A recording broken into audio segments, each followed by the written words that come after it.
Aku yakin banget bahwa duet tersubur di Itali pasti Lukaku Lautaro. Yakin. Kalau enggak aku jual rumah.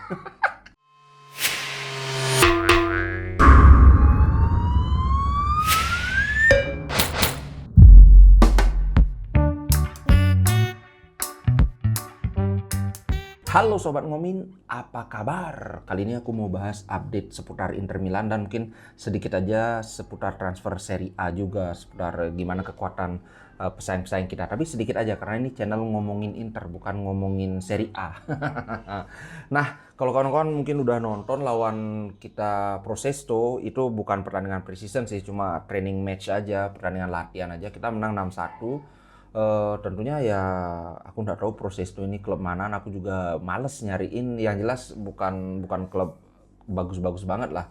Jadi angka yang besar 6-1 jangan bikin kita jumawa juga. Cuma apa yang kelihatan di pertandingan latihan ini adalah partnership Lukaku Lautaro itu kayaknya nggak tersentuh ini, karena kemarin kita lihat lawan Monaco juga walaupun Lukaku gagal ngegol tapi kelihatan banget mereka chemistry-nya itu, wih, gila. Sama lawan Prosesto juga begitu. Lukaku nggak ngegol, tapi duet mereka itu gacor banget. Satu assist dari Lukaku buat Lautaro, Lautaro 2 gol. Wih, gila. Lautaro finishingnya sekarang benar-benar kayak, wih, beda banget. Kalau dulu kita sering komplain, aduh finishingnya jelek sekali. Aduh main power aja, aduh nggak ada placingnya. Ih, sekarang beda bro. Aku yakin banget bahwa duet tersubur di Itali pasti Lukaku Lautaro. Yakin. Kalau enggak aku jual rumah. Ini masalahnya rumah ngontrak, bukan punya aku. Ya gitulah pokoknya aku yakin banget. Nah, sebelumnya aku yakin Lukaku pastilah seperti dulu akan lebih banyak ngegol daripada Lautaro. Tapi kalau ngelihat pertandingan sekarang, kemarin lawan Monaco, kemudian lawan Prosesto, kemudian yang pertandingan latihan sebelumnya juga lawan Lugano. Ini kok kayaknya Lautaro yang bisa lebih banyak ngegol ini. Gila, Lautaro ini beda banget ketika kita Scudetto itu. Ini Lautaro Martinez yang berbeda. Dia masih dengan karakteristik yang sama, sangat pintar membuka ruang dan sebagainya dan sebagainya. Cuma kali ini plus finishingnya maut banget. Ini mungkin efek gara-gara musim lalu nggak ada Lukaku kan, dia jadi benar-benar ujung tombak andalan kan. Jadi ya gitu deh. Menurut kalian gimana nih? Kalau diadu antara Lukaku dan Lautaro Martinez, siapa yang bakalan lebih banyak ngegol nih? Kok aku feelingku Lautaro ini. Nah ini di La Gazzetta dia masuk halaman utama. Gli intocabili, ini artinya the untouchable, tak tersentuh. Jadi Lukaku and Lautaro interfounded on the Lula partnership. Super strikers won't rotate much. In 2 seasons they were always together.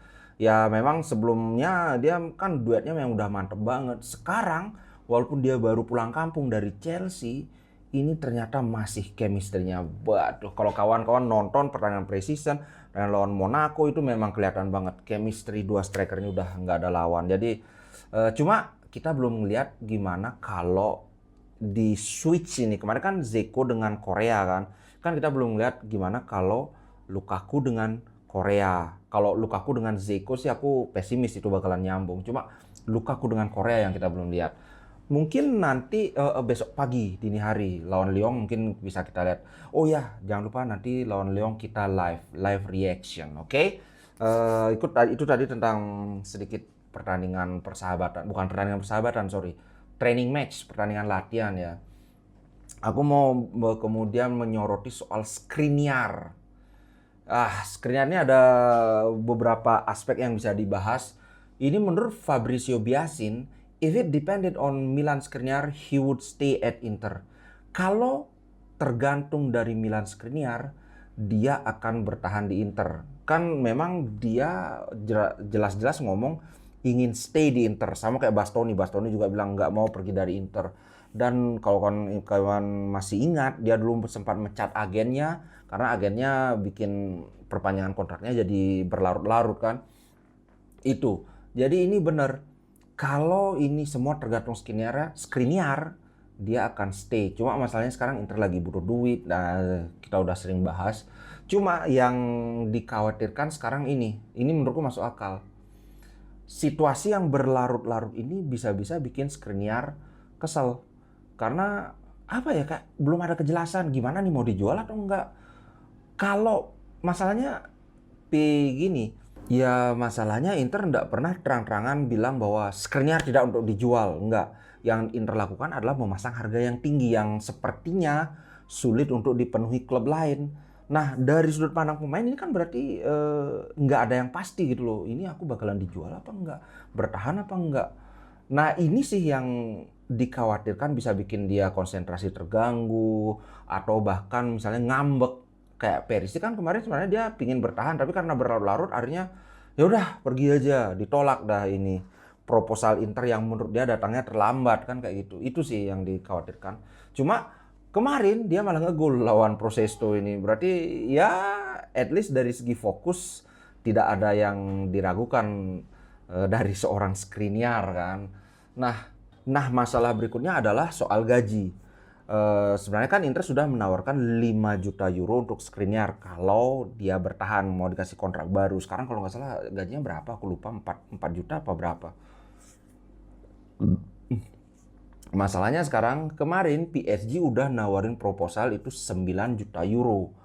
Jadi kalau kita mau memperpanjang Skriniar, Inter kayaknya mustahil dia mau dengan proposal 5 juta euro. Kemarin gosipnya itu Inter sudah meningkatkan tawarannya jadi 6 juta euro. Tapi 6 juta euro pun menurutku ya ini menilai secara objektif kan. Sekelas Skriniar itu pantas sangat layak mendapatkan lebih dari itu. Karena Alexis Sanchez dan Vidal aja itu di atas 7 juta gajinya. Skriniar loh bro ini. Nah, makanya kalau Inter ingin memperpanjang kontrak Skriniar, itu Inter mesti siap minimal 7 juta menurutku. Kalau di bawah 7 juta, waduh susah bro. Susah. Dan ini dari Fabrizio Biasin lagi, in Milan Skriniar, jadi Milan Skriniar to be best paid Inter player for except for Romelu Lukaku, karena Lukaku kan udah berapa 9, berapa juta gitu aku lupa. Menurutku ini sangat masuk akal dengan kontribusi dia yang jarang banget cedera, yang gila. Menurut kalian gimana nih? Setuju nggak kalau aku bilang minimal 7 juta? Minimal loh. Karena Vidal dan Alexis Sanchez itu di atas 7 juta gajinya. Lautaro Martinez juga 7, berapa gitu aku lupa. Nah, kemudian berita berikutnya, berita kecil aja tentang Udogie. Kemarin kan sempat dibilang Udinese minta 30 juta, tapi sekarang sudah diturunkan jadi 20 juta. Masalahnya 20 juta itu aku sempat bilang itu kalau Inter mau spekulasi dengan bakatnya Udogie yang kelihatan, ya memang kelihatan dia berbakat bagus, 20 juta sangat layak. Masalahnya lagi-lagi Inter nggak bisa beli pemain sebelum jual pemain. Gitu, lagi-lagi ke sana masalahnya. Kita sudah mendatangkan 5 pemain baru ini. Tapi belum ada jual satu pun kan. Vecino pergi gratis, Perisic juga gratis kan. Pinamonti belum kelar, Alexis Sanchez apalagi. Nah, menurut kalian gimana nih Udogie ini penting nggak sih? Karena kalau dengan formasi yang sekarang, dengan ketersediaan squad yang sekarang itu di kanan itu ada Dumfries, ada Belanova. Di kiri ada Gosens, ada Darmian yang rencananya akan buat jadi backupnya Gosens. Jadi Udogie ini gimana sih? Menurutku Inter nggak akan ngambil Udogie kecuali Dum kejual. Itu sih menurutku. Kita lihat aja nanti masih sampai Agustus tanggal berapa ya Mercato ditutup. Tapi ini sudah mulai kelihatan sih titik terangnya. Menurutku itu kita nggak punya duit untuk ngambil Udogie, terus terang aja.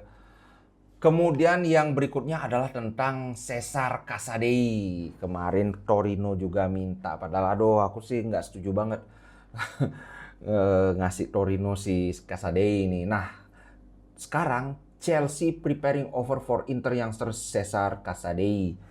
Ini bahkan sudah ada rumornya Chelsea menawar itu 7-8 juta euro. Tapi Inter pasang harga 20 juta. Plus buyback options. Jadi yang 8 juta katanya Chelsea udah ngasih tawaran 8 juta, itu udah ditolak mentah-mentah. Chelsea bid for Inter youngster rejected. Jadi bukan 8 juta, 7 juta. Sedangkan Inter minta 20 juta tambah buyback option. Jadi kalau buyback option itu kita sudah tentukan harga berapa. Misalnya nih ya, misalnya kita jual 20 juta, tapi kita punya opsi buyback 50 juta. Artinya kalau Inter mau beli dia 50 juta, Chelsea nggak bisa nolak. Kayak gitu. Ini sehebat apa sih Casadei? Kalau kawan-kawan lihat ada beberapa klip dia memang bagus banget sih. Dia itu sebagai ini ya, sekedar FYI ya, for your information. Dia dari umur 16 tahun dia sudah main di tim nasional Italia under 19. Dia masuk di umur 19. Jadi kelompok umur 19 tahun dia udah main di sana. Padahal umurnya baru 16 tahun.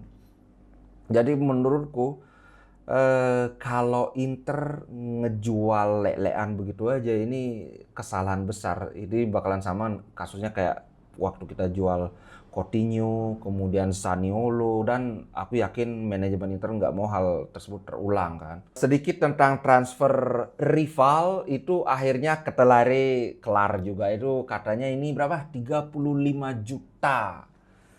Ya, selamat buat Milan akhirnya mendapatkan targetnya. Berarti mereka masuk siapa ya? Ketelere, Origi, sama siapa lagi aku nggak terlalu ngikutin. Nah, itu sedikit aja tentang AC Milan. Jadi itu konten untuk hari ini. Jangan lupa nanti kita live reaction. Oh, kok nanti? Besok dini hari live reaction pertandingan Inter lawan Lyon. Kalau menurut kawan-kawan gimana nih? Menang atau kalah atau seri nih?